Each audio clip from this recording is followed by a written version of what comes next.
pas tous les closers font de bons entrepreneurs. Comment est-ce qu'on fait ces transitions? Comment est-ce que ça s'est passé au début, etc. Tu vois, C'est vrai ça. D'avoir des revenus, bah voilà, tu prends un appel, tu sais que voilà, ça close à tant de pourcentage, tu as un certain taux de conversion, donc tu sais qu'à partir d'un moment où tu prends assez de nombre d'appels, bah ça close et donc il y a de l'argent qui rentre, mais forcément dans l'entrepreneuriat, tu as une notion où bah, il faut aller chercher des contrats, il faut aller chercher des clients, etc. Donc comment est-ce qu'on fait cette transition d'avoir cette sécurité-là et de plus l'avoir après? C'est intéressant. Je vais être très honnête, je pense que j'ai pas encore totalement accompli mon devoir d'entrepreneur étant donné que je pense ne pas avoir toutes les bases, par exemple dans mon organisation, dans ma façon de manager, tu vois, c'est vraiment pas parfait, et encore aujourd'hui. Par contre, le fait de le faire me rend un petit peu plus parfait tous les jours, tu vois. Donc, en fait, je me suis jeté à l'eau sans me poser de questions, comme quand je l'ai rejoint à Poitiers. Donc, j'ai pas pensé à cette sécurité ou pas que je pouvais avoir. J'ai surtout suivi ma vision, et puis au pire, ça merde.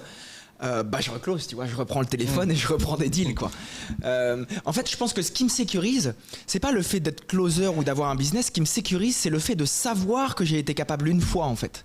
Et du coup, que je peux le devenir à volonté si je prends mon tel, tu vois. Et je pense que c'est ma plus grosse sécurité aujourd'hui. C'est pas mon compte bancaire, c'est pas mon réseau, même si c'est une grosse partie de ça. C'est le fait que je sais que je suis capable maintenant. Tant que j'ai des numéros et que j'ai de la batterie sur mon tel, bah j'appelle. Et je pense que c'est ma plus grande sécurité, c'est de savoir que j'ai cette capacité et cette compétence aujourd'hui. C'est vrai que la capacité à savoir que tu peux créer à la demande, c'est pour moi le sentiment le plus sécurisant qui existe. Vraiment, hein. C'est vrai que si tu as la santé, la capacité de parler, ton niveau d'énergie, un téléphone et que tu as des compétences inhérentes dans la vente, en fait, qu'est-ce qui peut t'arriver de pire? Tu vois, c'est vrai, hein, moi je me le dis souvent. Hein. Si jamais là tu pouvais juste reboot ton compte bancaire pendant 6 mois, tu rebootes ton compte bancaire à zéro juste pour t'éclater, tu le remets à zéro, tu conserves ton réseau, tes compétences. Ça serait intéressant de voir, d'ailleurs faire une émission, tu vois, ou une série YouTube où en fait, ça existe aux States, cette émission où des mecs partent à zéro et on se laisse 3 mois et en 3 mois on voit quel mec a reconstruit le plus, tu vois. Tu gardes les compétences et le réseau. C'est vrai que ça doit être hyper intéressant. Ou même t'enlèves, si tu veux aller encore plus hard, t'enlèves le réseau et t'enlèves l'argent.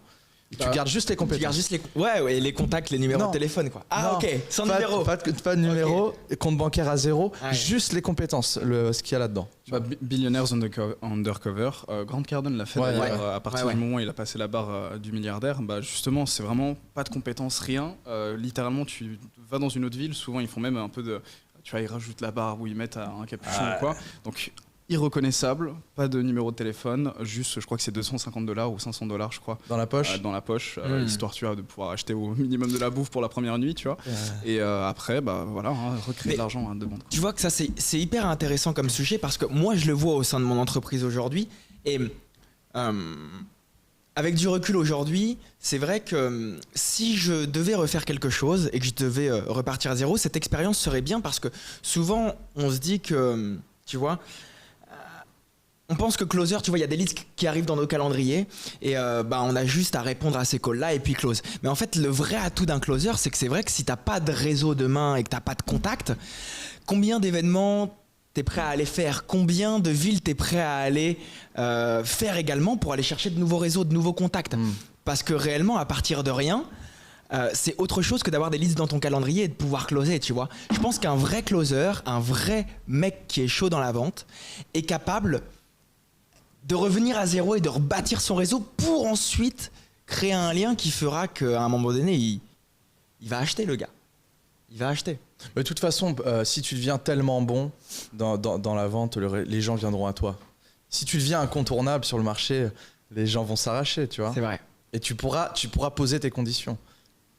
Et c'est les gens qui, tu vois, c'est toi qui négocieras tes conditions, mais à condition d'être excellent. C'est vrai, ça tu me l'as toujours dit. Le plus haut niveau de la vente, la personne ne se rend pas compte que tu lui vends et c'est juste un aspect de c'est elle qui veut, c'est elle qui veut, c'est elle qui veut et t'es arrivé à un moment où tu vends plus en fait.